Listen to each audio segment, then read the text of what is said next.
Hi, everyone.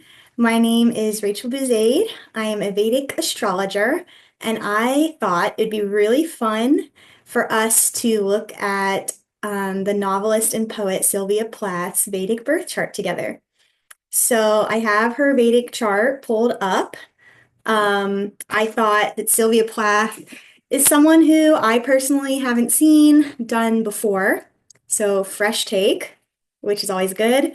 And people with any kind of, I think, or I shouldn't say mental issues, I think we all have them, but Sylvia was brave enough to share them with the world and talk about them at a time when not only that wasn't talked about, but women did not have a voice and were not authors or poets with published books or articles.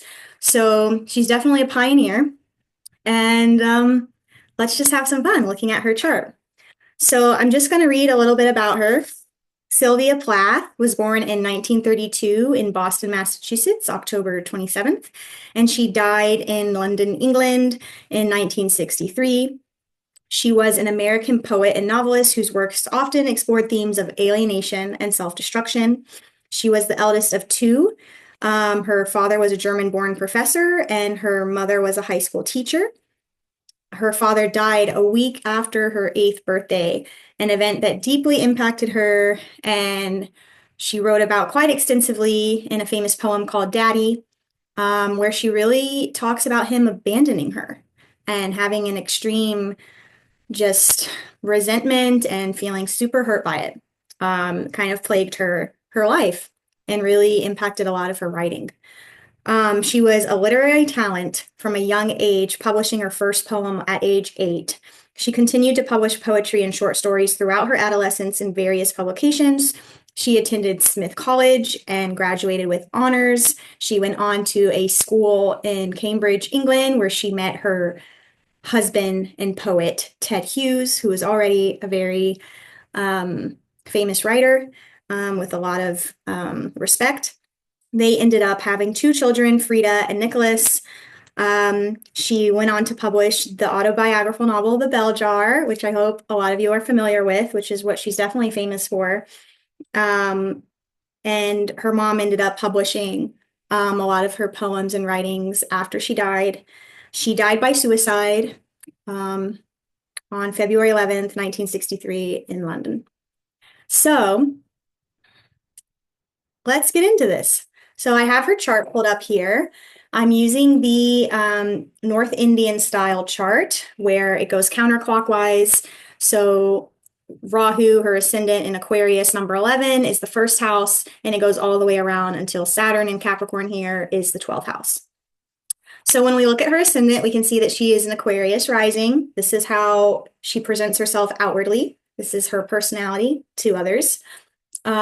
She is ruled by Saturn. Saturn rules Aquarius. Her ascendant is in nakshatra, which I view nakshatras as archetypes, but they are lunar mansions in the sky. So you could be moon in Gemini, and your sister could be a moon in Gemini, but you guys could be completely different.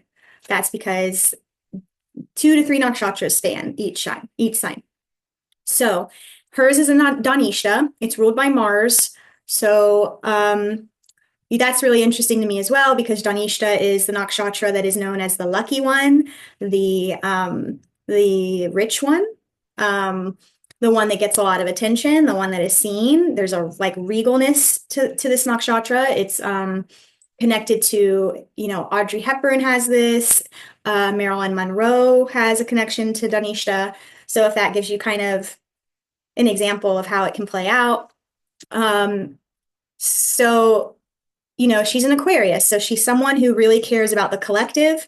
She's here to do something innovative. Aquarius likes to go against the grain. They like to question the status quo. They're the types that are always asking why.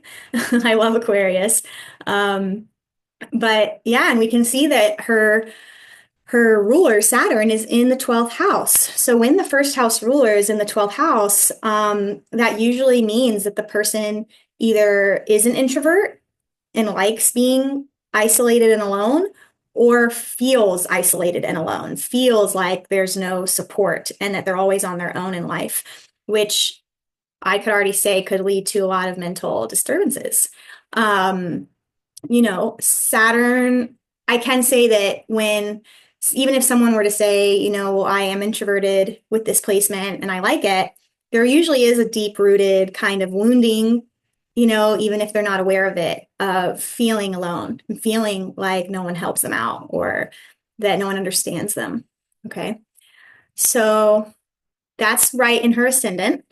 Her The other thing that's happening in her ascendant is Rahu, the karmic node.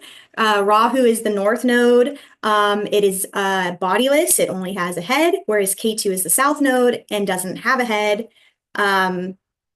Only has a body and has no interest in the material, is only interested in spiritual liberation, detachment, moksha, whereas Rahu is attached to the material and represents what your soul is here to master. So she is an Aquarius, and her Rahu, her soul's desire, is to master Aquarius. But her Rahu is in the nakshatra Purva Bhadrapada. Purva Bhadrapada is known as an intense nakshatra placement. It spans in between Aquarius and Pisces. So it's related to endings and closings and new beginnings, death, rebirth. So even though that's great, that's intense. Purva, anytime there's a Purva nakshatra, it's always a little sharper than the Uttara Bhadrapada nakshatra. This nakshatra is symbolized actually by two faces. I've heard Vedic astrologers call it the two-faced nakshatra, but the faces are just looking in opposing directions. One is looking towards the material realm, wanting the material, and the other is looking into the spiritual realm, into the unknown, knowing that there's this bigger picture. So a lot of times I feel like these people feel conflicted as to what they really want and what they are here to do. But they're usually pretty successful in the material realm. So the second thing I like to look at is the moon sign. So the moon in Vedic astrology, right, it represents how she feels about herself, how she feels about her life. And in Vedic astrology, that's the most important, is how you feel. It also represents the mother. And so we'll get into that. Her parents were a huge role into her writing and how she felt. So her moon is in the 8th house here. I'm circling it with my mouse. It's in the sign of Virgo. So right off the bat, moon in the 8th house, that can be tough. The 8th house is the house of personal transformation. I think it's the toughest house in the chart. 6, 8, and 12 are known as the suffering houses, but they're all a bit different. The 8th house, is the occult sciences, the mystical realm, deep research. It can also represent technology. It can also represent inheritances from other people, but it means death and rebirth. It's connected to scandals, to disgrace, being humiliated. So even though it's with Venus, which moon and Venus conjunct is a very auspicious placement, there's something going on with the moon in the 8th house. However, what I will say that when moon is with Venus, it's auspicious because the moon is your, it's emotional, your intelligence, it's your mind. With Venus, it's creative. Venus is creativity. Venus is charisma and relationships. So she's emotionally intelligent. She is extremely creative. She, with this placement, people with moon and Venus, they have new ideas all the time. They're just constantly coming up with new ideas and new things to try out and to pursue. Venus is debilitated in Virgo, and a lot of times that can affect the relationships, but Venus in Virgo is the perfectionist zodiac sign. So when Venus is in Virgo, this person is usually extremely detail-oriented and perfectionistic about their creative endeavors, which I can imagine Sylvia Plath was. And a lot of artists actually have Venus in Virgo, which is debilitated, but it's great for creativity. It's really misunderstood. I'm also seeing a sign exchange. So the ruler of this 8th house is Mercury. It's in Virgo. Mercury is in the 9th house in Libra, which is ruled by Venus. So these two are having a sign exchange. So it's almost like Mercury is really in Virgo, and Venus is really in Libra.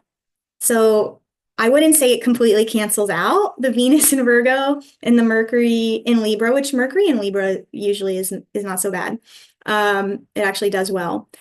But yeah, it could also kind of act as Mercury being with her moon, which is also extremely emotionally intelligent. It's in its own sign, so it would do well there. So I also want to say that it makes sense to me that she has Moon and Venus in the eighth house because her writing is deep. It's like existential. The eighth house is represented by Scorpio. It's the deep knowledge, the things that are hard to talk about, to get to. It's the things that are taboo. So, and that's like what she writes about. So this is really starting to come together already. Um, the next thing I would do is look at her sun. Her sun is her ego, how she feels, who she is, how she feels about who she is. It's who she thinks she is as a person outwardly. It's also the father. So I did mention that she had this big wound around her father. She felt like he abandoned her. He died of untreated diabetes and died pretty quickly after his foot was amputated. So he wasn't strong enough to like go through with it all. And she was only 8 years old when he died. So she said in her writings, like he abandoned her, he left her, ruined her life, that kind of thing, which I find really interesting. But so straight off the bat, her sun is debilitated at 11 degrees. A complete full debilitation of the sun is 10 degrees Libra. So this is like almost fully debilitated. So right away, like her ego, self, or her father, or both are being affected by this. It's in the ninth house of the father. So I'm like, there's something going on with the father at number two. The ruler of the ninth house is Venus, which is also debilitated in Virgo.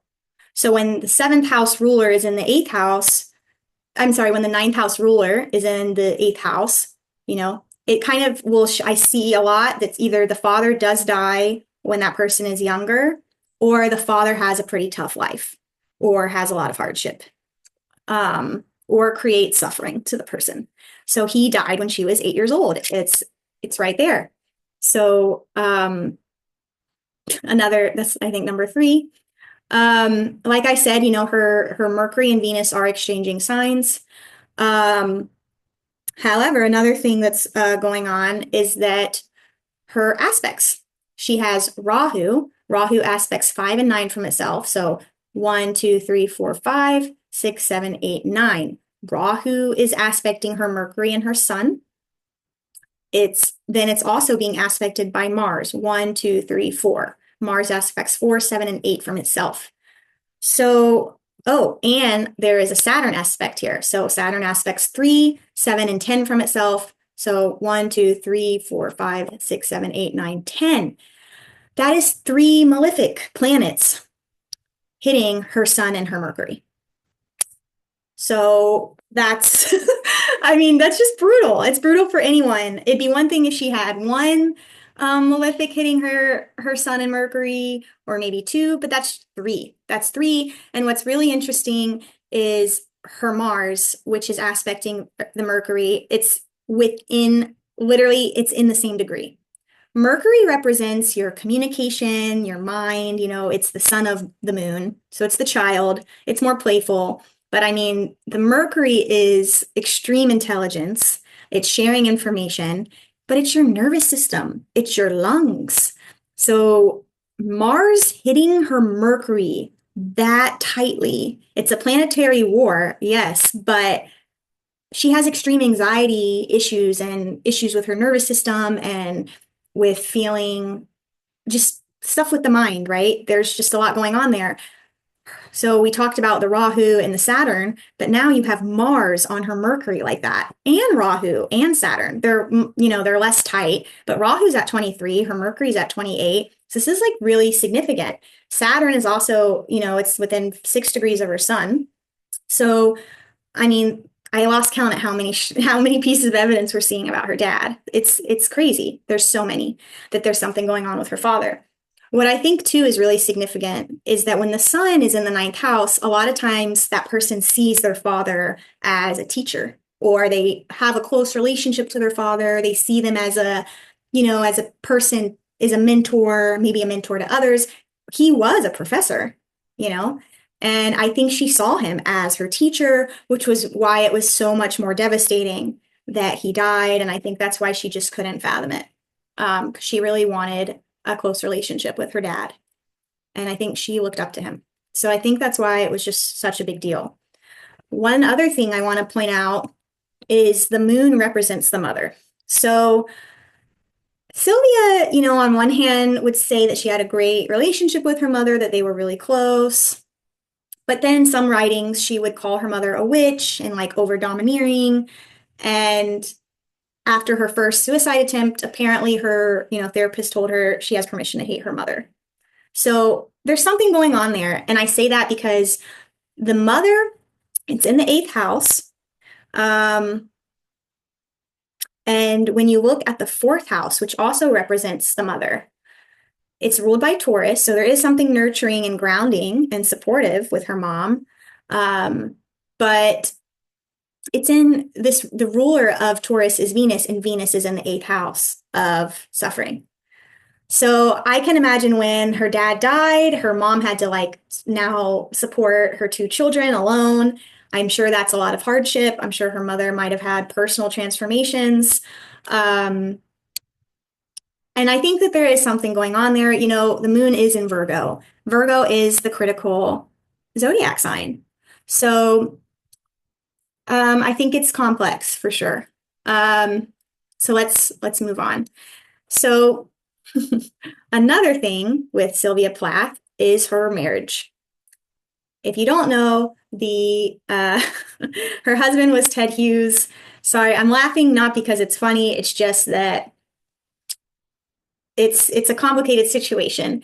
So we see here her spouse house is the seventh house. It has Neptune, Jupiter, and K2. Another thing that is just mind-blowing is how tight her Jupiter and K2 are. 23 degrees that is so significant. That means too, because Jupiter and Ketu have the same aspects, 5 and 9 from each other. Jupiter also is aspecting her ascendant, by the way, which is really, really helpful. Jupiter is the greatest benefic. So it's really helping her rising sign. But Ketu is aspecting everything that Jupiter is aspecting. So when Jupiter aspects her 11th house of gains from her career, friendships, material desire, obtaining material from her career success, her relationship with groups, with friends, with the collective, it's in its own sign, Sagittarius, but then K2 is also hitting it. So it's a planetary war no matter where it goes. Same thing with third house, which is her courage, her self-expression. It's a very artistic house. That even though Jupiter is aspecting it, which is great, K2 is too, to the degree.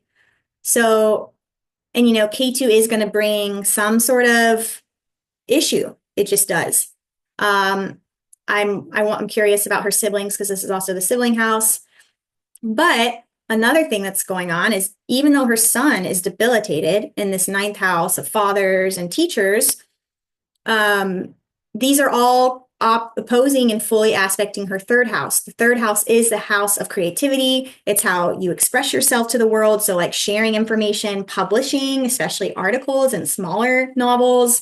It's your voice. Sun would be fully exalted in Aries, and Mercury is coming with it. So you have Jupiter, Sun, exalted, Mercury, and then K2. So there's a lot of aspects going on with her third house, and she is a famous writer who expresses and publishes and shares her voice. So that makes a lot of sense. Also just want to point out her fifth house, which is, it's your past life credit house. It's the house of your creative projects, and children are known to be the greatest creative project. So it can also be your first child. It's in Gemini, and it's so ruled by Mercury, and Mercury is in the ninth. When there is a connection like that between the fifth and the ninth, these two houses are the luck houses.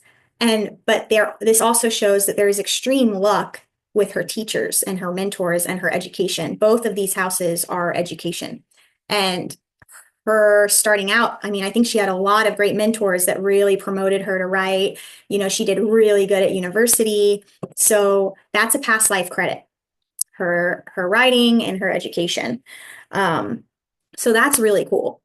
Another thing I have not mentioned yet is Mars. Her Mars is fully debilitated at 28 degrees in Ashleisha in the sixth house with Pluto in retrograde. It's also directly opposing Saturn. Mars and Saturn like that, it brings like an internal conflict as well. Saturn wants to restrict, wants to persevere and soldier on and kind of wait after hard work, whereas Mars wants to be actionable. Mars wants to, act. It's not wanting to stay restricted. However, Mars is feeling very restricted in her sixth house, fully in Cancer, that like that. Um, so that's really intense. So when her Mars is also, hitting her Mercury, it's hitting her Saturn, it's hitting her Rahu and her ascendant, it's debilitated. But I really think that this square aspect with Mercury is really affecting her nervous system and her mental state, not to mention Rahu and all of these other things.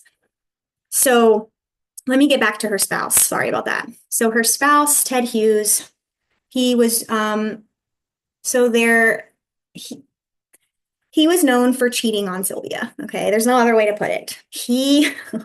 So he's in the sign of Leo, right? So you can see that there's a strong personality here. Leo is represented by number 5. Sun rules Leo. Sun is in the 9th house of foreign travel and like higher learning. She met him in England in a master's program, like learning. So that checks out. Neptune is in this house, which Neptune is illusions and have maybe seeing him with rose-colored glasses. I'm not sure, it's definitely like that when Neptune is with Venus. So there's definitely illusions, I think, happening here. Jupiter, it does well in Leo. Jupiter, is bringing wealth. It's bringing opportunity. It's bringing her abundance. I think Ted did really help her. I know he really did promote her writing and he really was supportive of her career. And I know that she really was attached to him. And when she found out he was having an affair, she just really lost it. And he actually left her for the woman that he was having an affair with. And, Sylvia killed herself. But what's even more kind of just jarring is that the woman that he left her for also kills herself and her daughter with her several years after they are together. So a lot of people feel like there's something going on with Ted. Both partners committed suicide. So, K2 being there that close to the Jupiter, it's kind of like who's winning that planetary war. Also, when Rahu and Ketu are in the 1st and 7th houses, first of all, these are Kendra houses, these are power houses. When Rahu and Ketu are in the 1st and 7th, it gives extreme ups and downs in life, but it also shows very karmic relationship. I personally have this placement. My husband has this placement. It's very karmic. So, and in her spouse house over here, her moon is placed there in Taurus. It's exalted. She's definitely committed to Ted. She loves him. And she's the type of when moon is in the 7th, these type of people are so committed that they don't leave even when it's bad. It's really hard for them to leave the relationship. And, it's ruled by Venus, and Venus is in that 3rd house of self-expression, courage, gains. It's your material desires. It's your education. So he's adding benefits to her in her spouse house. So I find that really interesting. Her blessings, her Brigu Bindu point is in the 5th house of creative projects. Yes, I would say her blessings came from her writing, her creativity, and publishing. This is the 5th house is where you publish books, whereas the 3rd house can be more like articles and like shorter stories. But yeah, the bell jar, what an epic novel that she wrote before she died. Um, let's see here. So, oh, another thing, her soul planet. So her soul planet, it's the planet with the highest degree is Mars. Mars is in Ashleisha, another very difficult nakshatra. This nakshatra is like it's in Cancer. So this nakshatra can feel the feelings of others very intensely. And it's kind of one of those that if you don't learn how to really master this nakshatra, it's the poison that either heals you or kills you. It's attributed to pharmaceuticals, like too much antibiotic can kill you, but just enough will heal. So that's kind of how I think of that nakshatra. So when your soul planet is debilitated and it's like to the exact degree, that's really tough. Your soul planet, it shows what you're going to have to deal with, like so it being in Mars, it shows that she's going to be put in a lot of situations where she needs to be courageous. She needs to be a warrior that like protects people. Mars also protects its loved ones. It's the warrior that fights the battle. It's with Pluto, which I also want to just mention. That's intense. Pluto is control, it's transformation, it's death. And when Pluto and Mars are together, it's very intense. Yeah. So, yeah, I just want to see if there's anything, I'm kind of missing, but I think that, yeah, this is pretty interesting. A very, very interesting chart. She does have two children. One ends up killing himself in his 40s, and her daughter is a prolific, really amazing writer who has done quite well considering everything she's had to go through. So, yeah, it's good to see that. But yeah, this is a chart that's it's really powerful, but it's very, very hard. So I hope you find this interesting like I do, and let me know what you all think in the comments. See you next time.